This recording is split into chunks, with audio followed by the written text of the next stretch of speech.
Hey guys, Tilda Tomsky here, and today I'm going to take a closer look at Bugs Bunny. Yeah, so here's Bugs Bunny. This was my first ever crawler. I got it in 2024 for Christmas because my son had been given a crawler that summer, and I was having a great time playing with him, so my mother-in-law gave me a deadbolt so that we could do it together, and then I said, this is my hobby now, and it's a slippery slope, as many of us know. Anyway, so yeah, let's get into it. Of course, I've got the body here that I modded the cage on a bit, made it a bit shorter and a bit lower, and cut the heck out of it. I have this aluminum bumper that I put on there, only because the Lexan broke in the front. The Lexan broke here, so I repaired it with a piece of Lexan that I screwed in, and it just recently broke here, and I repaired that by putting a piece of Lexan under the bottom. So it is beat up. I, of course, didn't use Lexan paint when I painted it, which is probably why it's breaking a lot, but yeah, so the way I keep it on is a couple of screws or body pins in the front here, and then that can act as a hinge, or I can just pull this off here and then the whole thing comes off.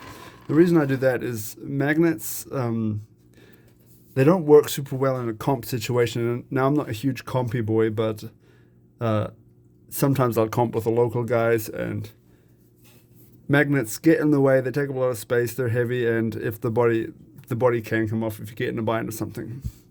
Oh, before we move on, let's weigh it real quick.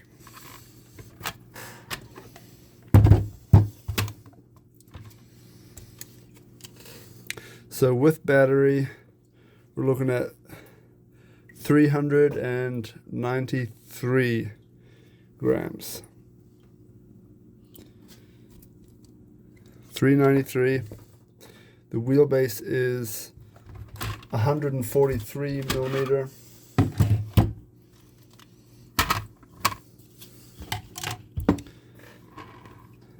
And here, this is how I run the battery in it, in between the front rails here.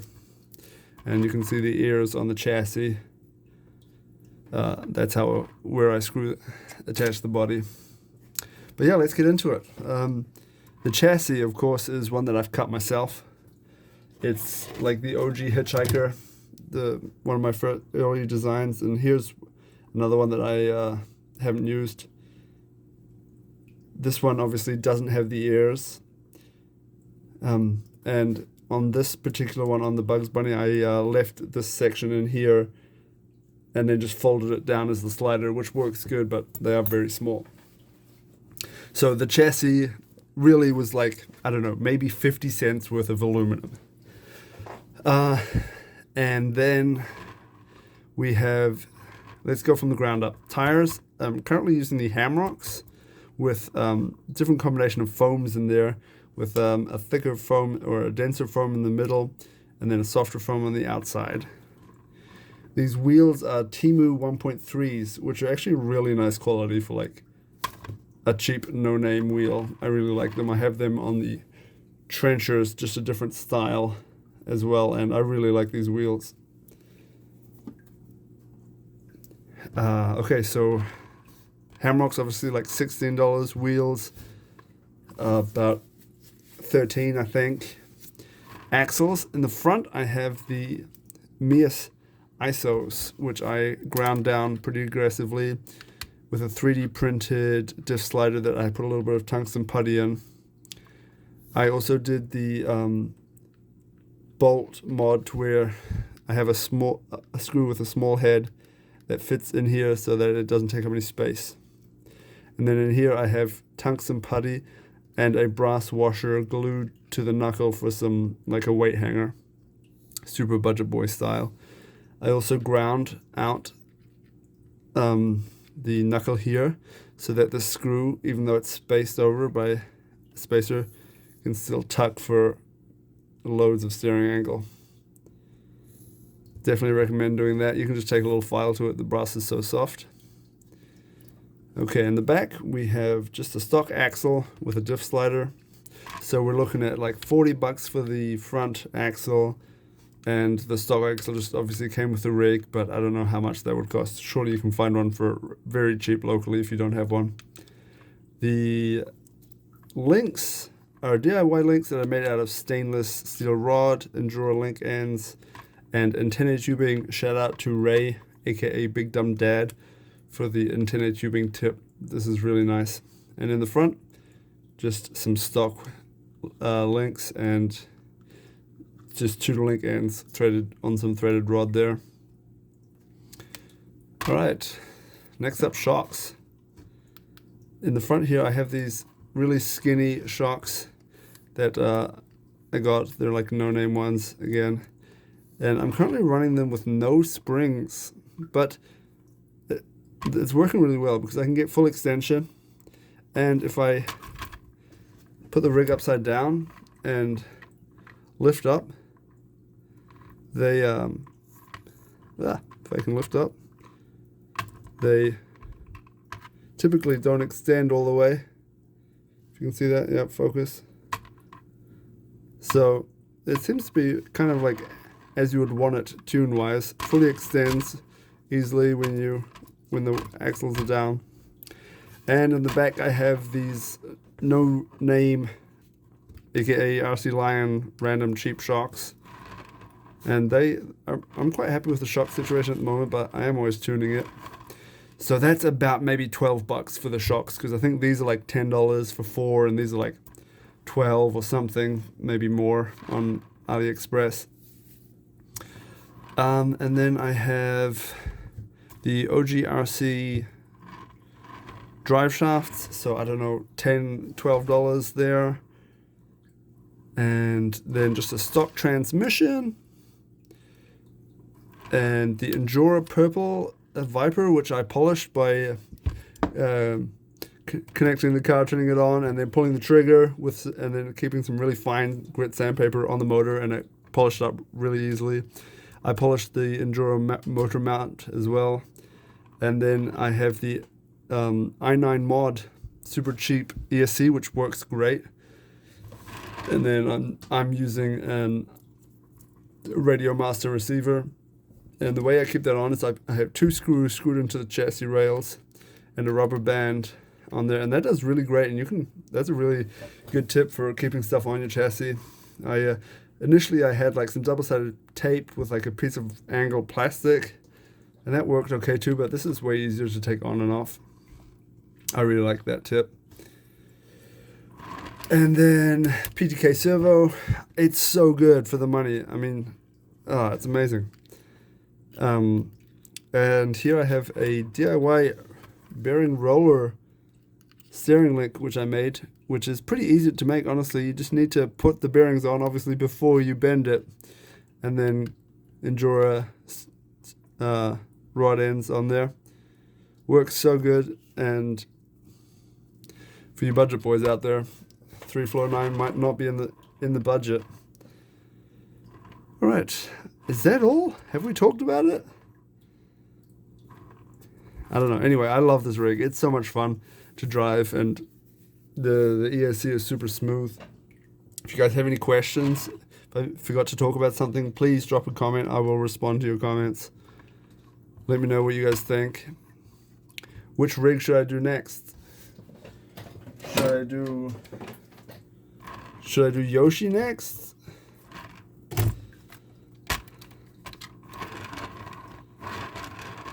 Or should I do my latest build? Oh, the back isn't attached, but this thing is awesome too.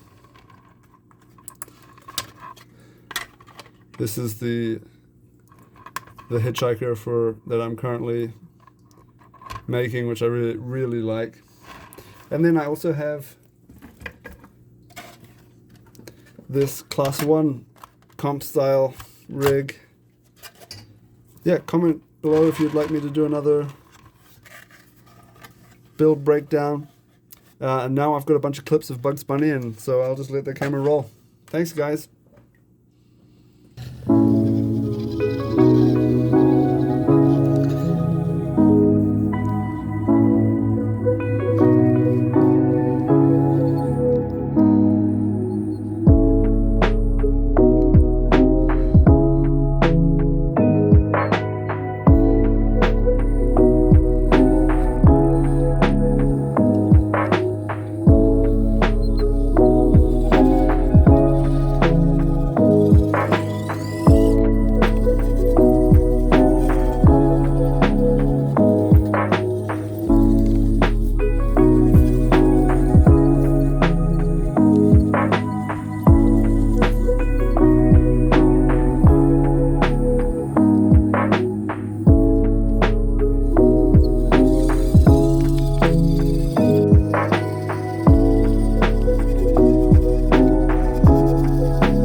Like and subscribe.